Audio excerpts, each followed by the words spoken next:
on any bulletin that you can hear.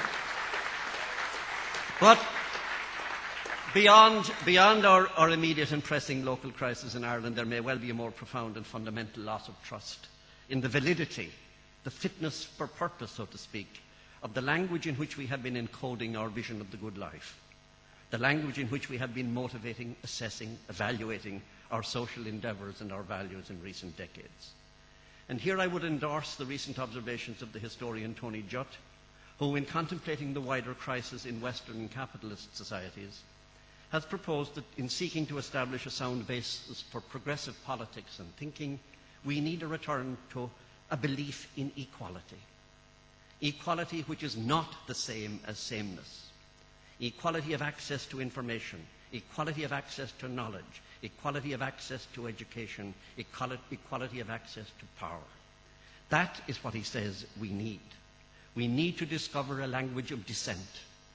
It can't be an economic language, since part of the problem is that we have for too long spoken about politics in an economic language, where everything has been about growth, efficiency, productivity and wealth.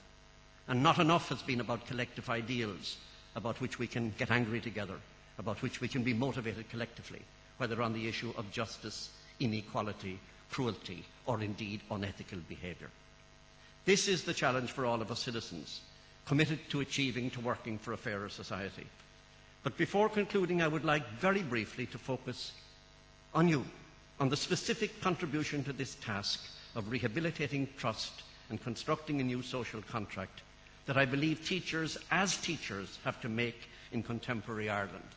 And I speak as a teacher who has spent 45 years, give or take a few weeks, in front of classes.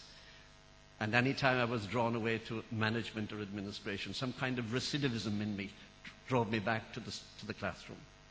What can we as teachers bring to the task of formulating, articulating, imagining a worthy vision for a new Ireland in place of the ethical debris in which we currently find ourselves?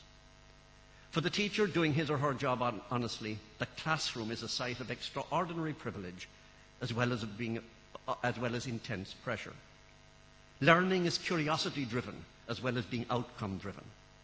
Thus, we are correct in being attentive to the needs of the economy and to the specific range of skills and accomplishments appropriate to the needs of various areas of economic activity in which we need and may hope to excel in order to secure the material basis for a good standard of living for our people. We may not all have been responsible for the calamity, but we will certainly have our responsibility for the recovery. We must also be confident enough, however, to assert the social value of critical thinking and the cultivation of the imagination. And it is here that the teacher has a crucial role to play in restoring trust in Irish society. When the classroom door closes and the teacher is alone with a class of teenagers, as you will be and as you are day on day, the possibility is present for a student to experience the magic of intellectual excitement, to experience beauty in a poem, a music score, or an art object, to recognize the elegant wonder of a mathematical proof or science experiment, the rounded satisfaction of an historical explanation based on evidence and causation, or in a geography class, getting a grasp of the interrelatedness of the environment and spatial dimensions of human society. In languages, demonstrating how different languages enable one to see how different peoples make sense of the world, and so on with various subjects, providing the excitement that comes with asking the why question. Of course, the magic may not work on each and every occasion, but the teacher must always be open to the possibility and seeking to provide the stimulation for this intellectual engagement to take place. I am not naive. I'm not living on another planet.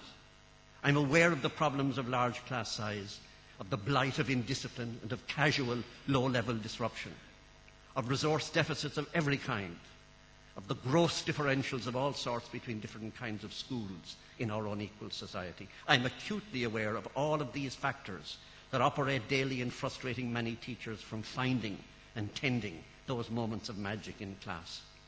And in the depressing and fraught environment in which we find ourselves, this call to renewal of our commitment to creating those magic moments of learning may seem rather a precious indulgence.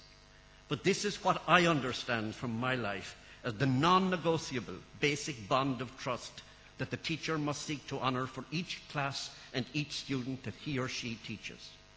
To be always, whatever the din of battle outside, whatever the struggle for fairness and dignity in the public sphere, to be always open to the possibility of generating the vital spark of interest and intellectual engagement that makes its mark and may endure.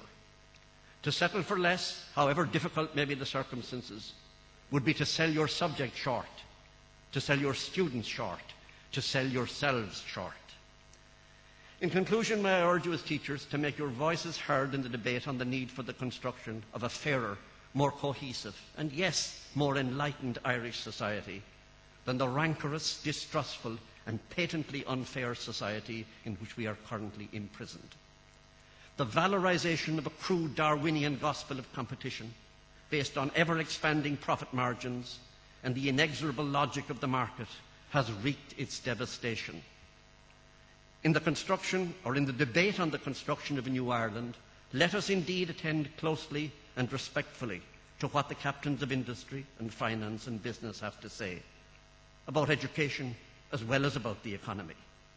But let us have trust in our own realities, our own language, and our own voices. And let us make sure that the political leadership in a democratic state hear and heed that language and those voices. Thank you very much.